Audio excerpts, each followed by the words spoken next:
ርዕስ ኢትዮጵያዊነትና ብዝሃነት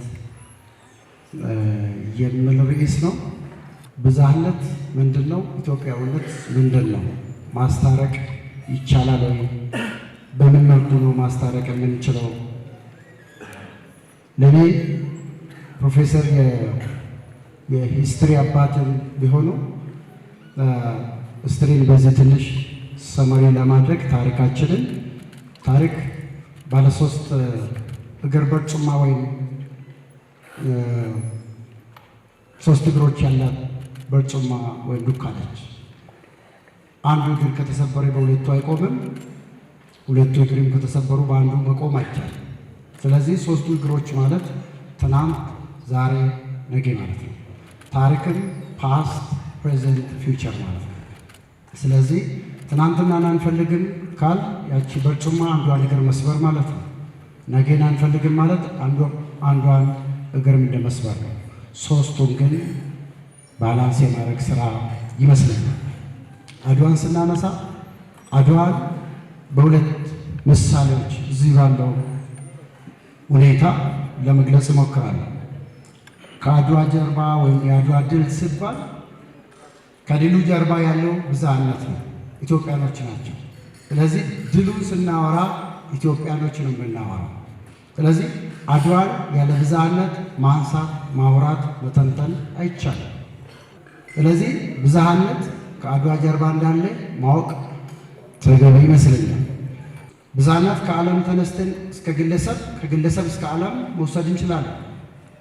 ለምሳሌ እንደ ኢትዮጵያኖች የዓለም ካርታን ስናይ መጀመሪያ አይናችን የሚያርፍበት የአፍሪካ ካርታ ላይ ነው። አፍሪካኖች ስለሆነ የአፍሪካ ካርታ ውስጥ ወይም ደግሞ የአፍሪካ ካርታ ሲያሳዩ ደግሞ የኢትዮጵያ ካርታ ላይ ነው አይናችን የሚያርፍ። የኢትዮጵያ ካርታ ሲያሳዩ ደግሞ የእኛ ክልል ላይ ነው አይናችን የሚያርፈው። የክልል ካርታ ሲያሳዩን የዞናችን ነው። የዞኑን ካርታን ስናይ የወረዳን ስናይ የቀበሌን ስናይ ሰፈራችን ቤታችን፣ ከቤታችን 6 ልጆች ካሉ የቤተሰብ ፎቶ ውስጥ መጀመሪያ እናንተን ፎቶ ነው የምታዩት። የእናታችን አይደለም የአባታችን አይደለም። ይሄ ማለት ከዓለም እስከ ግለሰብ የምናመጣው ዳይቨርሲቲ ነው። ብዝሃነት ማለት ሁለት ነጥቦች ወይም ሁለት ነገሮች አንድ ላይ የሚኖሩ ማለት ነው። ሁለት የማይስማሙ ነገሮች ፓራዶክስ ኦፍ ዳይቨርሲቲ ይባላል። አይስማሙም፣ አንድ ላይ ነው የሚኖሩት። ልጆቼ አንዳንዴ ቤት ውስጥ ይጣላሉ።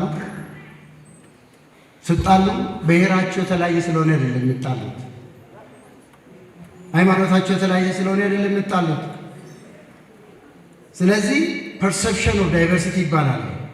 የግንዛቤ ጉዳይም ሊሆን ይችላል። ዳይቨርሲቲ ወይም ብዝሃነትን ስናነሳ ብዝሃነት ተቃርኖ ሀሳብ ያላቸው ሁለት ሀሳቦች አብሮ የሚኖሩ ምን ማለት ነው? እሱ እዚህ ቤት ውስጥ ያለን ሰዎች አንድ ነን። ቻይናዊ ያለ እዚህ ውስጥ ካለን ጥሩ ነው፣ የለም ሁላችን ኢትዮጵያኖች ነው፣ ተስማምተን አንድ ነን ማለት ነው። ኢትዮጵያኖች ነው። እዚህ ቤት ውስጥ ያለን ሰዎች አንድ አይደለንም። ለምን? በጾታ የተለያየንን፣ በሃይማኖት የተለያየንን፣ በብሔር የተለያየንን። አንድም ነን አንድም አይደለንም። ሁለቱ አንድ ላይ ነው ግን የሚኖረው። ይሄ ነው ብዝሃነት። በኢትዮጵያዊነት አንድ ነን፣ ስለ አድዋ ስናነሳ አንድ ነን፣ ግን በሌላ ነገር ደግሞ አንድ አይደለንም። ስለዚህ እነዚህ ሁለቱ ነገሮች አብሮ ነው የሚኖሩ። ስለዚህ ብዝሃነትን ማስተዳደር ነው እንጂ ብዝሃነትን ማጥፋት አይቻልም። ማድረግ ያለብን ብዝሃነቱን በአግባቡ ማስተዳደር ነው ብዬ አስባለሁ። የብዝሃነትና የብዝሃነት አስተዳደርን በተመለከተ ቅድም የተወሰኑ ፖይንቶችን ለማንሳት ሞክሬያለሁ። ልዩነትና አንድነት አብሮ የሚኖሩ ቃል ብዝሃነት ነው። ሁላችን አንድ ነን አንድም አይደለንም። ስለዚህ ሁለቱን ቃል አንድ ላይ ማስተዳደር መቻል ነው። ከዚህ በፊት ዓለም ላይ ዶሚናንስ ሞዴል የሚባል ነበር። ወንድ የበላይ ነው፣ ነጮች የበላይ ናቸው የሚባሉ ቃላቶች ወይም ደግሞ ዶሚናንስ ሞዴሎች ነበሩ። ከ1950 60 በኋላ ይሄ ቃል እየቀረ ወንድና ሴት እኩል ነው፣ ነጭና ጥቁር እኩል ነው፣ አፍሪካና አሜሪካንስ እኩል ነው የሚሉ ቃላቶች መጡ። ስለዚህ አሁን ላይ ዶሚናንስ ሞዴሎቹ አይሰሩም። ሁሉም ሰው እኩል ነው፣ ሁሉም ሰው አብሮ መኖር አለበት፣ ሁሉም ሰው ለሀገሩ ለትውልዱ ይጠቅማል የሚል ሀሳቦችን ማንጸባረቅ ነው። የኢትዮጵያ ካልቸራል ቱሪስት አፕሮች ነው። የኢትዮጵያ አሁን ዛሬ እኛ ያለንበት ብዝሃነት ደረጃው እንፈንት ነው፣ ገና ነው። ካልቸራል ቱሪስት አፕሮች ነው። እኔ ዛሬ ጎንደር መጥቻለሁ። የጎንደር ምግብ፣ የጎንደር ልብስ ለብሼ እመለሳለሁ። ይሄ ነው ማለት ነው።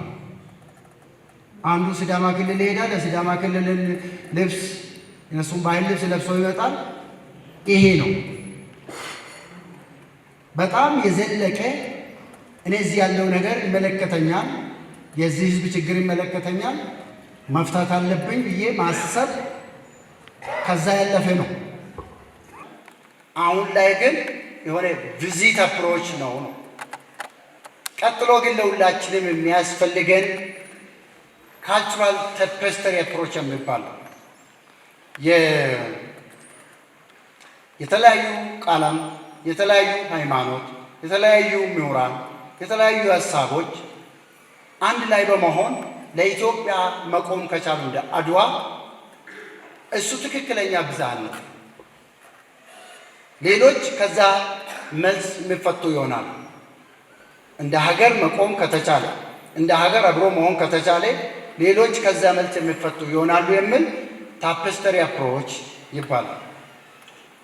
ስለዚህ ይሄንን እንደ ሀገራችን ወይም እንደ ህዝባችን ይሄንን ማብዛት፣ ይሄንን ስራ ላይ ማዋል ያለብን ይመስለኛል።